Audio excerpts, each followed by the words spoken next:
Bueno, luego de haber estudiado la estructura del sistema solar, vamos a ver un tema bastante interesante con el cual cerramos la unidad temática 1 y después del cual podremos hacer el examen en línea del primer parcial. Un tema de bastante interés, de mucha actualidad y que espero pues los deje apasionados sobre el tema, que son los exoplanetas y la zona de habitabilidad. Entendiendo por exoplanetas, planetas que no giran alrededor de nuestra estrella, el Sol, y zona de habitabilidad, aquellas características que debe tener un planeta ubicado en una estrella para que se puedan desarrollar fenómenos tan especiales como los de la vida. Empecemos por esto. Alguien dijo en algún momento, el espacio y el universo son infinitos. Existe una infinidad de mundos análogos al nuestro y esos innumerables mundos están habitados. Vamos a ver quién lo dijo y en qué fecha. Ese personaje fue Giordano Bruno, un italiano dedicado a muchas cosas, a la poesía, a la filosofía, a la astronomía. Pensaba eso acerca del universo a finales del siglo XVI, es decir, después de que Copérnico publicara su ley de su modelo heliocéntrico del mundo, ¿verdad? Por esas declaraciones, la Iglesia Católica Romana lo encerró por 8 años y después de eso, en un juicio de la Inquisición, lo quemó vivo al enfrentar las ideas que se podían desprender de lo que decía la Biblia. Pero este no es un caso aislado, ¿no? Veamos este. Otra persona dijo, en el universo deben existir otros mundos, habitados por seres vivos e inteligentes. ¿Quién sería ese personaje y cuándo lo dijo? Bueno, ese personaje fue Anaxágoras, en la antigua Grecia, filósofo que promovía la investigación de la naturaleza fundada en la experiencia, en el ejercicio de la razón, en el uso de distintas técnicas, y por afirmaciones como esa y como que el sol era un hierro hirviendo y que la luna reflejaba la luz del sol, pues también fue condenado por impiedad, por no estar acorde a lo que creía la sociedad de su época. Y bueno, Anaxágoras no lo quemaron afortunadamente, pero sí tuvo que exiliarse de su ciudad. Algunos dicen que Anaxágoras voluntariamente se dejó morir de hambre. Bueno, afortunadamente y en tiempos más recientes, pues esta costumbre de exiliar o de asesinar a quienes creían que el universo estaba lleno de planetas, pues ha desaparecido de nuestra sociedad. Y llegamos a personajes, por ejemplo, tan famosos como el divulgador Carl Sagan, que en los años 80, cuando escribió su libro Cosmos y cuando hizo su serie de televisión, pues tenía en mente esa idea, ¿no? De que aunque no se hubieran descubierto, en el universo existía cualquier cantidad de planetas y que incluso en algunos de esos planetas pudiera existir vida. Pero antes de Asimov, antes de Carl Sagan, por ejemplo, existían científicos como Isaac Asimov, un prolífico escritor y divulgador científico, quien, por ejemplo, en su serie de libros La Fundación, presentaba una visión del universo parecida, ¿no? Estrellas con infinidad de planetas, algunos de ellos con unas formas de vida muy elementales, pero que eran colonizados por la especie humana. Bueno, si vamos a hablar de exoplaneta, pues hay que definirlo, ¿verdad? Entonces, también son conocidos como planetas extrasolares. Son cuerpos que no desarrollan procesos de fusión nuclear, o sea, no son estrellas, y que orbitan alrededor de estrellas que son diferentes a nuestro Sol. Ya hemos visto que se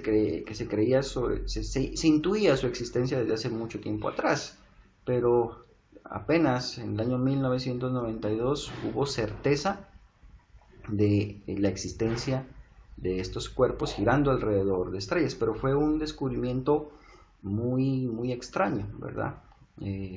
Boltzmann y Frails, utilizando el radiotelescopio gigante en adhesivo, estudiaron un púlsar y estudiando anomalías en la emisión de pues de esos rayos que los rayos electromagnéticos que los pulsar emiten, pues descubrieron que posiblemente esas anomalías se debían a la existencia de 3 cuerpos grandes y un cuerpo un poco más pequeño que se le ha llamado un cuerpo asteroidal.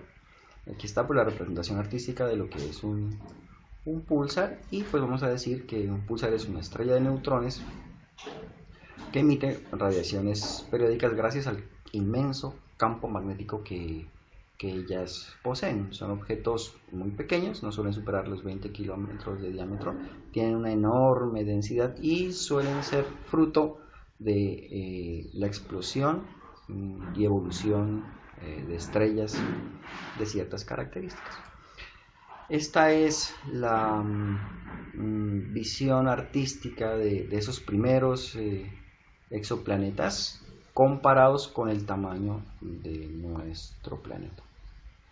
Entonces, a raíz de este descubrimiento, pues los científicos con mayor razón empezaron a buscar anomalías en las órbitas de las estrellas para poder detectar nuevos exoplanetas, como vamos a ver a continuación.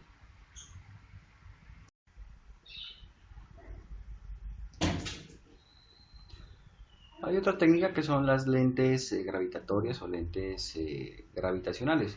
Es un fenómeno predicho por Albert Einstein hace casi 100 años, que en los últimos tiempos se ha descubierto que es verdad, y es cuando ocurre una alineación casi perfecta entre un exoplaneta, una estrella, y un objeto muy lejano. Puede ser una estrella, puede ser una galaxia.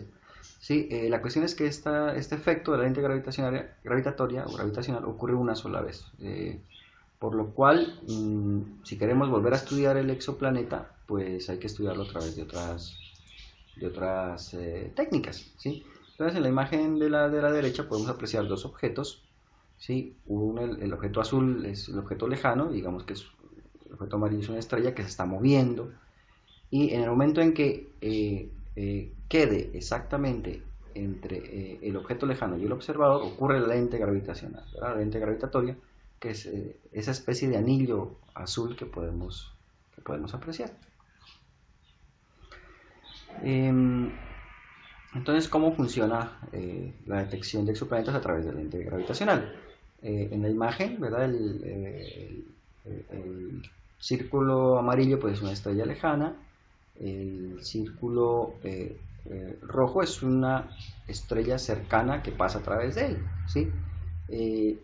Si ocurre el fenómeno de la lente gravitacional, pues las dos luminosidades se suman y por eso se ve un incremento, ¿verdad? El pico que aparece ahí en el número 1.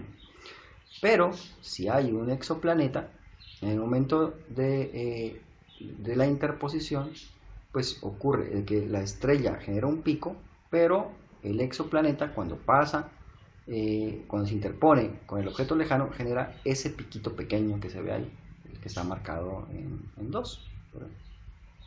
Entonces, cuando ocurre la lente gravitacional, se buscan esos dos fenómenos. Es decir, cuando ocurre el máximo primario, que es cuando está interpuesta las dos estrellas, y el máximo secundario, que es causado por el exoplaneta.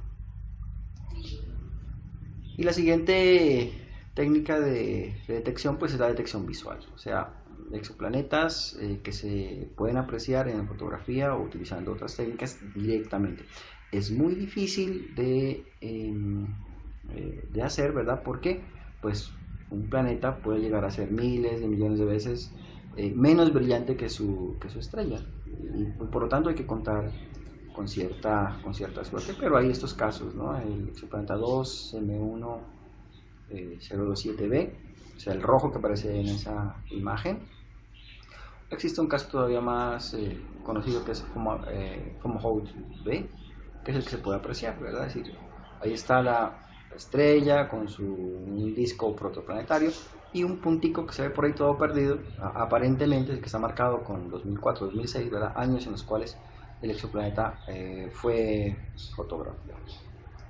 existen otras técnicas, ¿verdad? A medida de los pulsos de radio de un pulsar, como el primer descubrimiento que vimos, las binarias eclipsantes o perturbaciones gravitacionales en discos de polvo, que precisamente es el que está graficado ahí en la imagen. El de la derecha es un concepto artístico, ¿verdad? El de la izquierda es real. Hay una estrella que está naciendo, tiene ahí todavía sus escombros, polvo estelar, rocas, etcétera, todas dispersas, pero empiezan a verse anillos en ese disco protoplanetario. Los anillos generalmente son causados por un exoplaneta que se está formando. Bueno, ya para los curiosos, digamos que ahí está una imagen que condensa las distintas técnicas de detección de exoplanetas, ¿sí?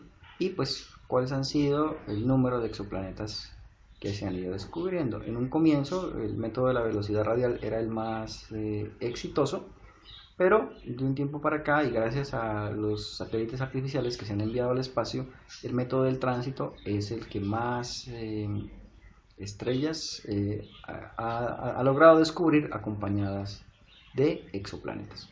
Bueno, también dependiendo de la técnica de detección se pueden descubrir información acerca del planeta, ¿verdad? Por ejemplo, la astrometría da información acerca de la masa del exoplaneta. El tránsito vimos que da información acerca de la atmósfera, ¿verdad? Pero también posiblemente del tamaño que pueda tener el cuerpo. Entonces, si contamos con suerte y un exoplaneta se puede detectar a través de astrometría y se puede detectar a través del tránsito, pues al tener la información de la masa y del periodo orbital, que es lo que da la astrometría, y del tamaño del exoplaneta y de su atmósfera, pues se puede tener información, por ejemplo, como la densidad, y con eso saber si es un planeta parecido a la Tierra o si es un planeta más parecido a Júpiter, etc.